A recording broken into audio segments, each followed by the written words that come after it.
What's up, everybody? Welcome back to another episode of HermitPack on the HermitCraft server. Oh yeah, guys, the last episode we were making these potions over here. Yeah, we were automating brewing speed potions, or potions of swiftness, or whatever they're called. Yep, it's not exceptionally useful for having that, especially since we can fly around and stuff and go much faster. But I wanted to really check out the way that Refined Storage does their import and export buses and the interfaces and all that kind of stuff. And we learned a great deal about that. Like, for instance, the interfaces, you can only pull out items from the bottom of the interface. I had no idea. Did you guys know? Maybe some of you have used the mod before, but for those of us that are coming from like Applied Energistics, it doesn't really make a lot of sense, but that's the way the mod is set up. Other things, I was talking about how I wanted to make it so we couldn't see down below. Yeah, you guys had told me in the comments that you can use chisel and bits with this particular mod. I had no idea that you could do that, so we learned another new thing now, which is pretty cool. So as you can see now, all the brew stands, including the extra ones that I've added, are all well illuminated. Everything's all buttoned up. It looks pretty nice back there. They're just chilling, and when we need potions, we can say, hey, make some potions of swiftness. And then when I hook up the other potions, if we need other ones, yeah, we'll have that automated as well, and I think that'll be really nice. So the import bus, or I guess the importer, for instance, let's take a look at this real quick, and we'll take a look at the chisel and bits. For those of you who haven't seen this combination work together, I guess we'll grab some of those bits. Maybe we'll need the chisel, and, oh, I don't know, how about some logs? Something we can place these things up against and kind of see what we're doing here. So, if I wanted to place this guy facing down, just place it right like that, right? And if I wanted to get rid of all the space around, what we can do is grab some bits from a previously chiseled block, like this chiseled stone that we have here. When you hold it in your hand, you can bring up the radial menu. You can do a drawn region, like so. And then you hold right click in like one side, you bring it all the way over. The box gets bigger like as you expand over this item, but we don't care about that. When you bring it all the way over here to the other corner, boom, there you go.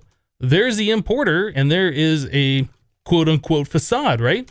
So if we come down here, let's go and just break this out real quick. So there is the importer, and you can see there is a decent amount of Z fighting happening there. Yeah, that's kind of a problem. You are actually drawing bits on top of the importer itself. I don't like Z fighting. I'm not a fan of it. That's why I don't use Optifine most of the times, because you'll see a lot of extra Z fighting that you wouldn't normally see.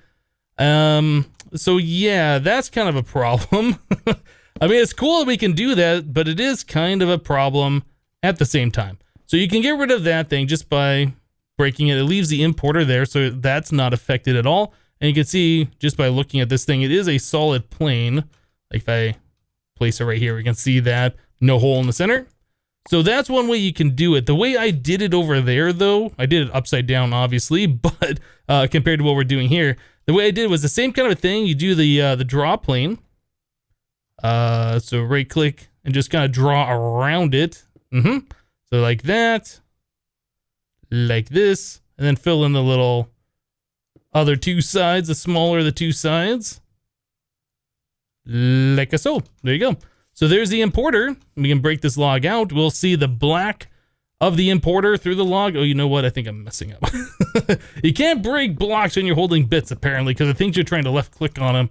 So anyway, that's what ours are looking like now. So there's no Z fighting. It's still got that black texture, but I think that looks a lot better than having all the flashy lines of Z fighting action happening through it, right? I think there's ways you can copy chiseled stuff. I haven't actually figured that out, so I just did that for each and every one of our importers. Just drew the little boxes around them. It's not that big of a deal.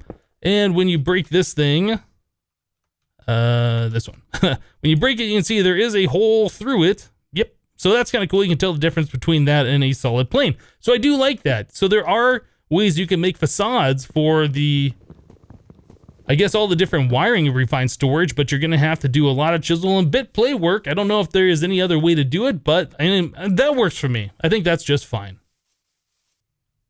All right, guys, so a couple episodes ago, maybe a few, I don't remember exactly how many it was now, we set up our Botania storage over here, right? So we had automated toast being filled into dispensers, being shot out at the floating gourmet flowers. When this mana pool runs low, And this mana pool has a recessive spark, which is sending all the mana over to our storage of mana right here. So what I wanted to do today is actually get some use out of the stored mana that we have. I'm noticing a thing about Botania in this version. You can hear that mana spreader going right now. I think it's this one right here. Yeah, it's not sending any mana. Like if we right click on it with this thing, it looks like it's doing stuff. But it's not actually doing anything because this mana pool does not gain any more mana. So it is, I'm not sure if it's bugged or what. Like none of these flowers looks like they have mana in it. So I don't know where it's getting that from. But I've seen that happen a few times now where it looks like it's just constantly shooting mana here, but this bar is not going up. So I don't know. Anyway, so I wanted to use that mana over there, and I was just looking through our Lexica Botania at different functional flowers that we can use, and I saw this Loonium. This is one that is unlocked after you do the Elven Portal and you throw your Botania book through the portal. It unlocks this knowledge here. So this is talking about that it's going to make dungeon loot. I've never done that before. That sounds really, really cool. So in order to do that, we need a Rune of Sloth, Rune of Gluttony, a redstone root, which is not bad, pixie dust, and then some of the petals. So I'm going to go ahead and knock out some of this stuff. Yeah, we can shift click on these and see the recipe. So it's just like some mana diamonds, Rune of Air, and then a Rune of Autumn. So you need the first tier and then the second tier to make the third tier. So yeah, I'm going to go ahead and just start busting through these things just to make these different runes. I want to check out this flower. I've never done that before. And there's also some experimentation that I'd like to do with it. But it says that it spawns a monster. You have to kill the monster and the monster drops the loot. Seems pretty interesting to me. I want to do some testing on it. Let's check it out. I'll be right back in just a minute. Alright guys, well I just went through the process of making all of the different runes that we needed. So we got all the pieces, we just need to drop them into our Petal Apothecary. So there's our redstone root, sloth, envy, gluttony, 4 green petals, 1 gray petal, a pixie dust, and then finally a seed. There it is. Okay, so we got the Loonium flower. It says hold it above your head. We're gonna go ahead and mix that right with this floating white flower, and that should turn into a floating Loonium. Yep. So that way we don't have to plant it on grass. Similar to these, they can just be floating wherever we want. So let's go ahead and stick this nearby our mana pools here. I don't know how much mana it uses. Looks like they just drained a decent amount right there. And I don't know how long it takes for this thing to spawn a monster. Is it like draining this pool pretty quickly? Oh yeah, look at that. Okay, we got a skeleton there. It's got a bunch of particles. Have we kill him? Oh, we got a bunch of monsters nearby. Okay. Let's pick this thing up. I wasn't sure like if it was gonna spawn one monster or what. So what did we just get here? So we ended up getting some cobwebs. We got a garden scythe, an ender wing, and a speed charm. Speed you up and your mount. Okay, so that must be the sound that we heard. It sounded like a potion drinking sound. Okay, so that's how that flower works, and it seems to spawn in monsters pretty quickly. What I wanted to see though, are we able to capture those monsters, make a spawner out of them? I don't know if we're gonna be able to do this, to be honest, but I wanted to see if it was possible. So let's get ourselves a soul vial here. They might be a special type of monster. We might be able to spawn them in through Ender.io. I don't know. We will see. It seemed like they have a potion effect on them. Maybe they are a different type of monster, or maybe it's just that potion effect that does it to them. Let's place this flower down once again. Like so. We'll let it drain up some of the mana, and we're going to try and capture one of these monsters and just see what it looks like. We might be able to do something with it. Okay, let me go and grab that flower. Oh, we got another spider. All right, and what did you drop, Mr. Spider? You didn't drop anything I can see. Engine Dungeon Finder. Okay, that's fine. So, the skeleton that we have in here, it just says skeleton. It says 3 NBT tags. I am curious to see if we can get like more than just a regular skeleton out of this, or if it's just going to be a regular skeleton when we turn it into a powered spawner. We do have a few powered spawners here. We have one for slime, bat, skeleton, guardians. I'll just go ahead and make myself another powered spawner. We will do the entire process of putting that into it, and we will see what happens.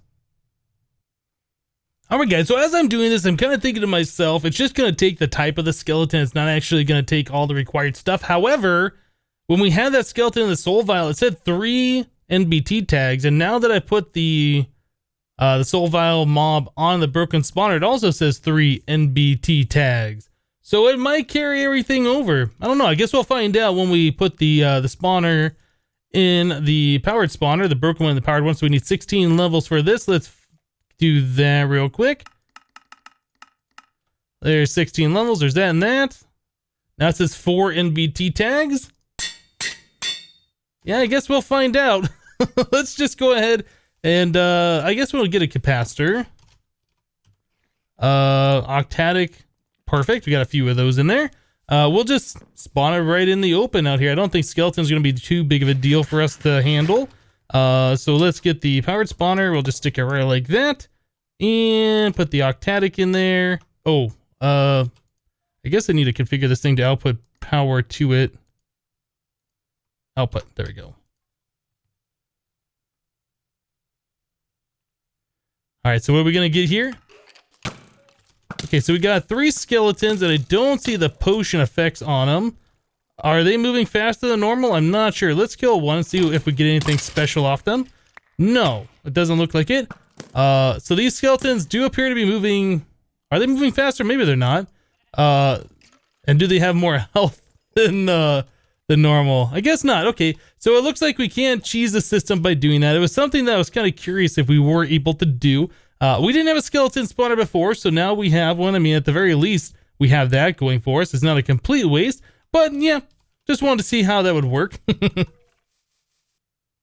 Oh my goodness, guys. I've been having so much fun spawning in monsters and killing them for their dungeon loots. Look at all this stuff that we've collected in just the last little volley that I've done. Yeah, we got this inventory upgrade thing. It says eat to upgrade your inventory. Yeah, we haven't done that yet. I did get another one of these before, but I never got around to using it. Let's do it now. If I right click this. Oh, you have to actually eat it. That sound though. Okay, so we get a little button here. It says inventory. Oh, look at that. We get another, I guess that's a 8 by 4. Is that what that is? So is that the same size as this? No, that's slightly, it's a different size anyway, because it shows our armor here. Otherwise that'd be like the same as our inventory plus the hotbar. Anyway, that's kind of cool. So we get extra space to put some stuff in. Now I don't know. Yeah, I don't know what happens. It seems like a lot of mods that add in extra inventory like this, if you die, like mods that have gravestones in it, collect everything of your main inventory, but like all the additional inventory like that gets thrown on the ground. I don't know if this stays with you when you die or what happens. Not really interested in testing it right now, but just something to be, you know, concerned about, I guess. So anyway, we get all of this stuff from those monsters, which is really cool. We got this drill core from Actual Additions. No idea what that thing is. We got a bunch of black quartz here. We got this emeraldic crystal. What are the uses for this thing? Okay, so we can make armor. We can make a block. I assume that's just crafting recipes for other stuff, but it looks like that's just tools, right? Oh, we can empower it to these. Yeah, okay, and then we can use that for other different things. I see.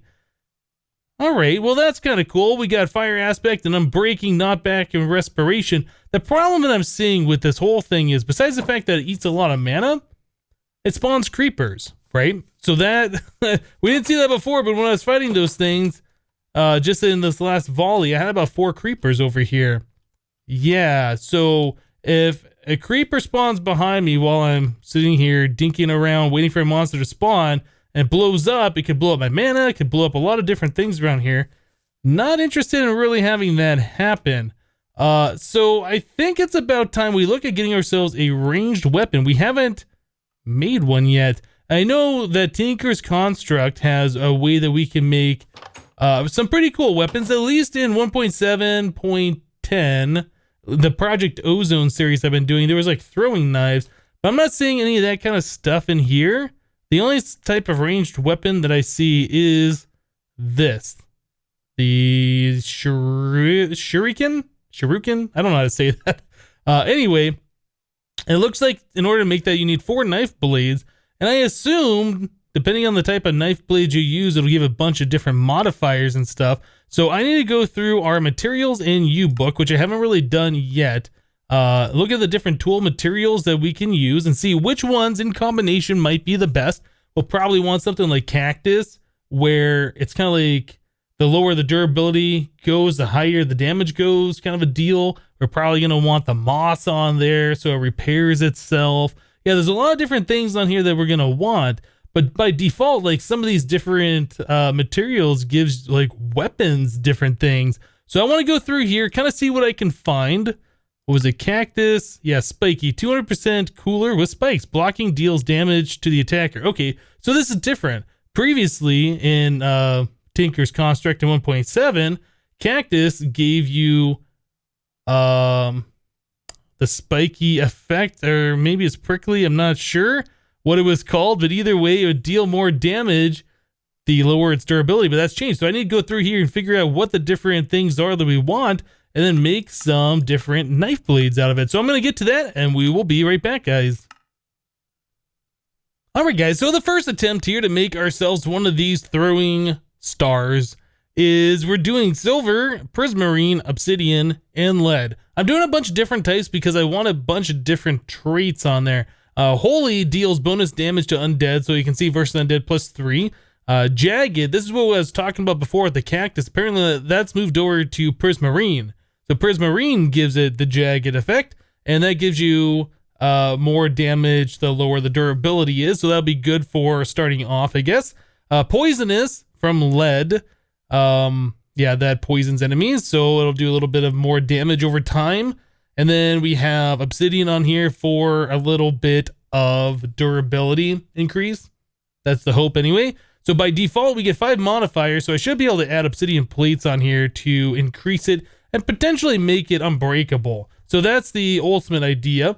But this thing will level up over time, and I'm sure it'll level up quite quickly. It's only got 50 experience needed in order to do that. So I should probably just go attack some squid or I don't know, any other kind of monsters or whatever nearby as soon as I can find them. You know, maybe we could try it against this over here real quick. Just put down the flower and just see how it does. I kind of feel like it's probably not going to be the best idea, but, you know, we can give it a go. If nothing else, we'll level it up. I could also go to the nether, I suppose. So how does this work? Right click? All right. That's not bad. That's a big looking carrot. And we get a level up already, so that's pretty cool. Diamond carrot, huh? Get him. Nice. Okay, so, you know, being a tinker's weapon that we can repair, maybe. How are we doing on durability here? Oh, it's got more durability on it than I thought. Oh, okay, so it says ammo 17 out of 39. All right, I need to go get this flower before it gets out of control. All right, there we go. So we'll just go ahead and kill these guys real quick like. Got you. The skeleton's like way over here. Oh, you dropped some stuff from... All right, and we got another level up. Yeah, that was from actually additions. Horse upgrade health. Oh, that's interesting. Okay, a sailor charm increases boat speed while carrying. Interesting. Another drill core and some other various other things here. All right, well, I'm going to go ahead and repair the star up. Oh, we can't collect these things. You used to be able to do that. Collect that once you throw into a miss, and then it goes back into your ammo. But I guess that's not a thing. I gotta figure out how we can repair this other than just, I guess, the straight repair. Yeah, let me play around with this for a little bit more and we'll be back. All right, guys. Well, I went to the nether and I went to go skill up our throwing star here. Yeah, I figured if you throw it at a pigman, you'll aggro the rest of them. They'll all come towards you. All you gotta do is just hold right click. And that seemed to work pretty well. So we got our throwing star leveled up. The problem is with this particular throwing star, though, you can see the ammo says 38 out of 39. It does lose ammo, even though it does say unbreakable on there. We made the tool originally with one of them being the obsidian knife blade. You can see it says durite on there. I think is how you say that. I don't know, probably not. Anyway, that says a chance for not losing durability, but we also have unbreakable, which should negate the fact that we're losing durability. But anyway, we lose it regardless. So it says ammo 39 out of 39. If we just sit here and right click it, yeah, let me just point away from me so I'm not picking those up. If we just sit there and right click it, we do lose ammo. It says 36 out of 39, but we lose it very, very slowly, but we do lose it. So if we're trying to skill it up, yeah, eventually we will run out, which happened to me. And I was like, what? So I wasn't sure what it was, if it was the mending moss or the durite, but it might be one of the two or both of them in combination. But yeah, that seems to allow it to eventually run out of ammo if you're not picking it back up. So I don't really like that too much. So I made a second one, but this time I changed it up. I just made it completely out of cobalt. So 4 cobalt night blades. I put the 5 modifiers on there for the unbreakable. And then I got some more modifiers on there so we can put the sharpest modifier on there to increase its attack damage. And I put luck 3 on there so we get a little bit of looting with it as well. So that was the idea. But this one we can sit here and just spam right click and it doesn't lose durability at all ever. So yeah, it's going to be a completely 100% unbreakable weapon, which is awesome. I like it. So it says ammo 108, but that doesn't matter since it has unlimited ammo. So with this particular tool, we should be able to use it as our ranged weapon. Should be able to kill things without getting right up in their face, which is amazing. That's what I like. It has an attack damage 11.55, which is okay.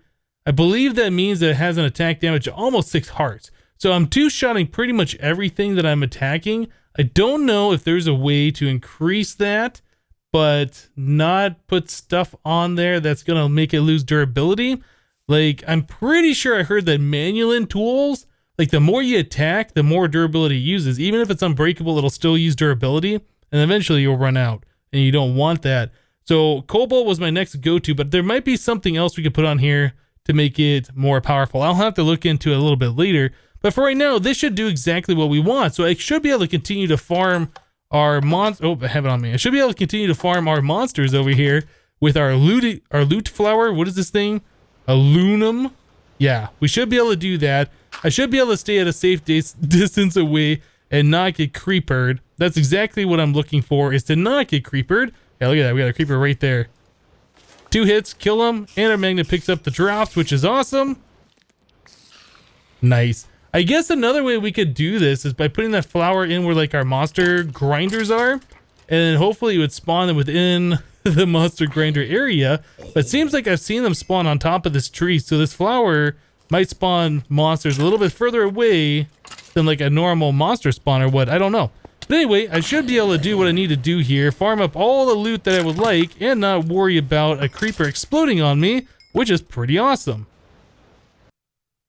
Alright guys, well our throwing star works pretty well. Yep, I was able to kill a bunch more monsters, and I've consolidated all of our loot that we've collected right here into this small storage crate. There's a lot of stuff that we've been collecting here, as you can see. Some of these things are in my inventory and the wireless charger kind of charged it. But yeah, we've collected a whole lot of stuff. We got like these magic beans that say grow to harvest random junk and treasure. That sounds pretty awesome. We got a potion of resistance. I didn't even know that was a thing. Potion of haste 2. We got this heart container, which is kind of interesting. So it says +1 heart. I assume that's kind of like the Tinker heart containers that you can have that I guess you don't get in this version of Tinker's Construct anymore. But if we right click on this, oh, we eat it. Okay, that did a thing. Look at that. We have 11 hearts now. That's pretty awesome. So I would like to find a way to get more of those hearts. I would like to have more health overall. So yeah, we got some ender orbs that say reusable ender pearls. We got some ender orb translocators that says reusable ender pearl that carries you. That sounds pretty awesome. I haven't seen those before. So if I... Oh, so it like throws you as an ender pearl. That's kind of neat. It has 2,000 durability. I wonder, can you throw it up in the air, or does it like throw you up in the air and then you fall from fall damage? I guess we could try it. Okay, so I take damage no matter where I hit. So we do that. I can't fly. Okay, so it's like you are an ender pearl. There's nothing like super special about that. You can't fly while you're doing that. Okay, well that's kind of an interesting item. I've never seen that particular thing before. What else do we have in here that's neat? The corrupted course. Yeah, we saw this before, and I think I right clicked it onto a stair. So what actually happened is I ate it, and then like I was sitting on the stair and I couldn't move and I couldn't figure out what that thing was doing. I think that's what happened. Let's try eating one of these corrupted chorus and see what happens this time. Did I eat it? Okay, there we go. Oh, yeah. Okay, so check this out. Now we're outside. Yeah, we can totally phase through blocks. Oh, there's a creeper nearby. And we have like blindness and nausea. Oh, that's not good. All right, and we're cool. We're good. Everything's fine. Nobody panic. So yeah, those corrupted cores are pretty neat. You can just, it kind of puts you into like a spectator mode or something, I guess. Huh. Okay. Another thing I want to see is these ender bombs. I saw these in here. And there's like a few different tiers. We got the highest tier 1. I don't know if these work just like TNT because it says Ender TNT on it. I'm curious. Let's go see what happens if we throw one of these things. I guess this is the strongest one. I don't know if it acts like a nuke or something like that. Hopefully it's not going to destroy my base. Let's go a little bit further away. Let's go over here. It's probably just going to be like a TNT, but let's try it. Oh, that's a pretty big explosion. That's pretty nice. So throwable TNT. Yeah, that is definitely way stronger than a normal piece of TNT, isn't it? Look at the size of this hole. My goodness. I think normal TNT would only do like a 3x3 or maybe up to like a 5x5 of sand. 3x3 of stone, I think is what it does. Interesting. Okay, so those are pretty powerful. Don't accidentally throw those in your base. Got it. Oh my goodness. Yeah, getting all these different dungeon loot. This is really, really neat. I get to see things that normally I probably never would have seen, but now that they're dropping essentially for free, yeah, we can check them out a little bit more freely. I like the hearts. In fact, the heart here does have a crafting recipe, but it requires a block of emerald. Let's see, what else is difficult to get in this thing? I think that might be about it. I mean, cakes aren't super easy to make.